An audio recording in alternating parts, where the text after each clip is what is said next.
कैसे हो मेरे लोगों। उम्मीद करता हूँ कि प्रभु यीशु मसीह के अनुग्रह से मेरी ही तरह आप सब भी अच्छे होंगे। तो सभी को मेरी ओर से जय मसीह की स्वागत करता हूँ अपने चैनल मसीह की बातें में। फिर से एक बार मैं प्रभु यीशु मसीह के बारे में कुछ बातें आप लोगों को इस वीडियो के द्वारा बताने आया हूँ। मेरी ये उम्मीद है कि इस वीडियो के द्वारा आप सभी का विश्वास जरूर मजबूत होगा, क्योंकि आज हम जानेंगे कि प्रभु यीशु मसीह ने जो अंतिम दिनों के बारे में भविष्यवाणियां करके हमें बताया था कि जब अंत का समय होगा और मनुष्य का पुत्र अपने राज्य में आएगा, यानी प्रभु यीशु मसीह, तो क्या क्या होगा पृथ्वी में और कैसे होगा। तो दोस्तों चलिए वीडियो को स्टार्ट करते हैं और मिलकर जानते हैं कि कौन कौन सी भविष्यवाणियां पूरी हो चुकी है और कितने दिन बचे हैं प्रभु यीशु मसीह के आने में।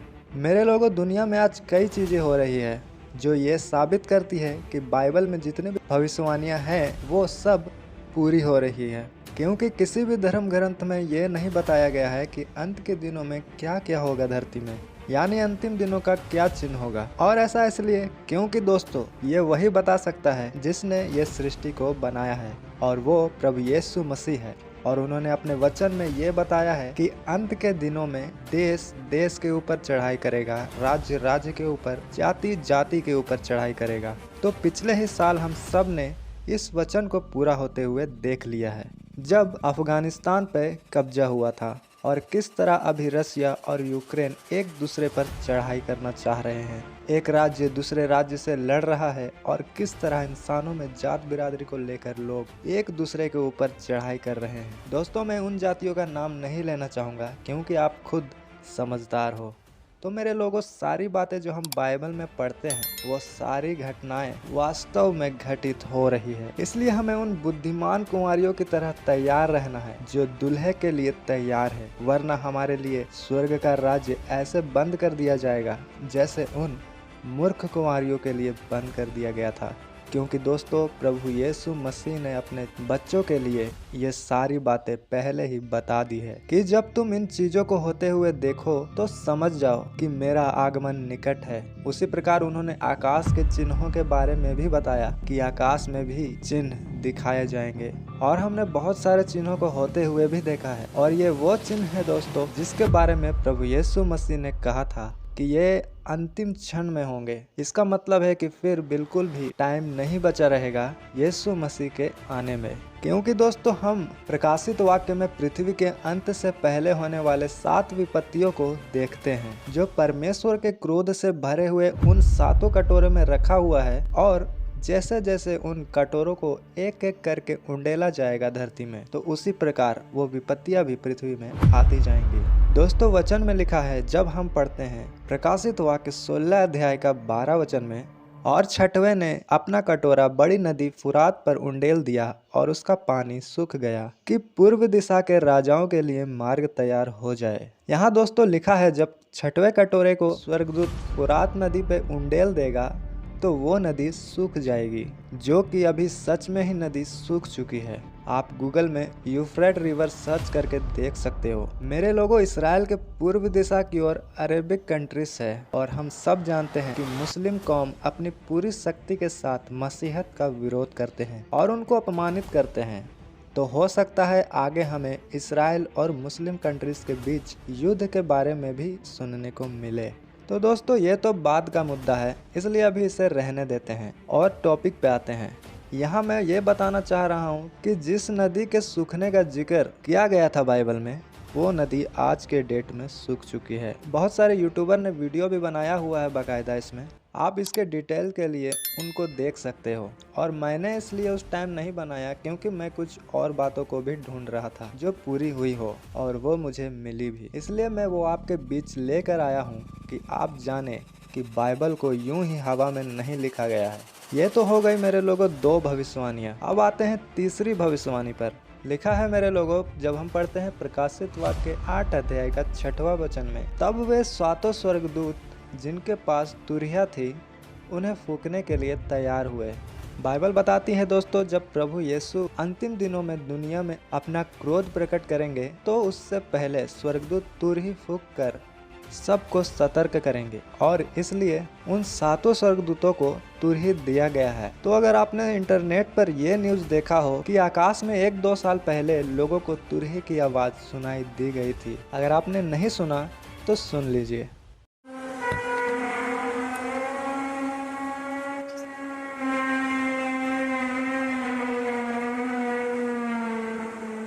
तो दोस्तों, जिस तरह बाइबल में कहा गया है कि प्रभु यीशु मसीह के आने से पहले और पीड़ाओं का आरंभ होने से पहले एक तुरही फूंकी जाएगी, वो भी हमने देख लिया और सुन लिया है। क्योंकि दोस्तों, प्रभु यीशु मसीह हमारा राजाओं का राजा है, इसलिए जब वो आएंगे तो उनके महिमा में स्वर्गदूत तुरही बजा के उनका स्वागत करेंगे।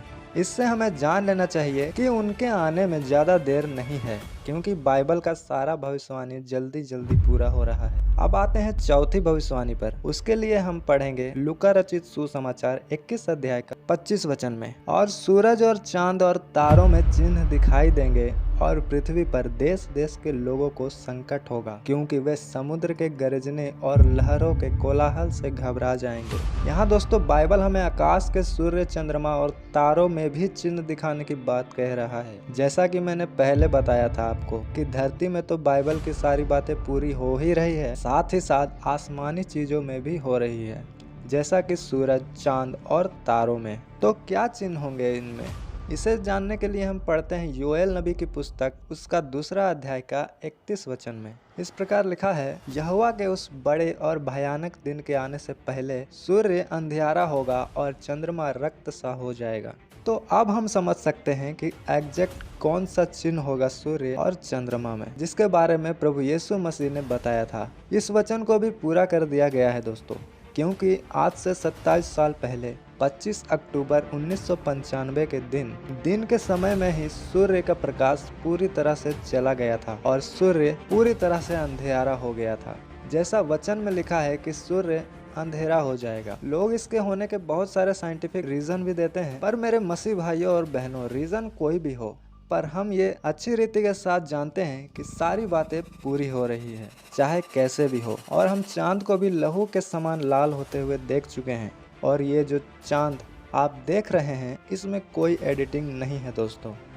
आप ये गूगल में या यूट्यूब में द ब्लड मून लिख के इसका न्यूज सर्च कर सकते हैं, क्योंकि यीशु मसीह ने कहा था चांद लहू सा लाल होगा। और रहा बात तारों के विषय में, तो अभी कुछ समय पहले तारों की लंबी कतार को चलते देखा गया था, जैसा कि बाइबल में लिखा है कि हमें तारों में भी चिन्ह दिखाया जाएगा। और दोस्तों, इस वीडियो के वायरल होने के बाद बहुत सारे ज्ञानी आके ये बोल रहे थे कि ये सैटेलाइट है। एलोन मस्क ने इसे कल लॉन्च किया या 1-2 महीने पहले लॉन्च किया, जबकि एलोन मस्क के ओर से ऐसा कोई अपडेट नहीं आया ऑफिशियली। और ये वीडियो दोस्तों 2 साल पहले का है और ये दावा करता है कि ये सैटेलाइट तो बिल्कुल भी नहीं है। इसलिए ये संकेत भी बताता है परमेश्वर का वो भयंकर दिन आने को है, जैसा कि उन्होंने बताया है। उसके बाद यीशु मसीह ने कहा, मत्ती की पुस्तक 24 अध्याय का 30, तब मनुष्य के पुत्र का चिन्ह आकाश में दिखाई देगा और तब पृथ्वी के सब कुलों के लोग छाती पीटेंगे और मनुष्य के पुत्र को बड़ी सामर्थ और ऐश्वर्य के साथ आकाश के बादलों पर आते देखेंगे। हालेलुया। यहाँ प्रभु यीशु मसीह ने कहा कि उनके आने से पहले उनका चिन्ह दिखाया जाएगा आकाश में। तो मेरे लोगों, प्रभु यीशु मसीह ने कहा कि मैं जगत की ज्योति हूँ, तो यही ज्योति ही उनका चिन्ह है। क्योंकि बाइबल में जिनको भी प्रभु ने दर्शन दिया, उन्होंने उनका रोशनी ही को देखा, चाहे वो मूसा हो, जकरिया हो या पौलुस हो, उन सब ने एक रोशनी ही को देखा, ये बाइबल कहती है। इसलिए हम ये समझ सकते हैं कि उनका जो चिन्ह है वो एक लाइट है, रोशनी है, और इसमें बिल्कुल भी कोई शक नहीं है। अब खुशी की बात यह है दोस्तों कि प्रभु यीशु ने अपना ये चिन्ह भी आकाश में हम लोगों को दिखा दिया है। अभी हाल ही में बीते साल 15 दिसंबर को शाम 6 या 7 बजे के बीच में आकाश में ये चिन्ह को दिखाया गया था।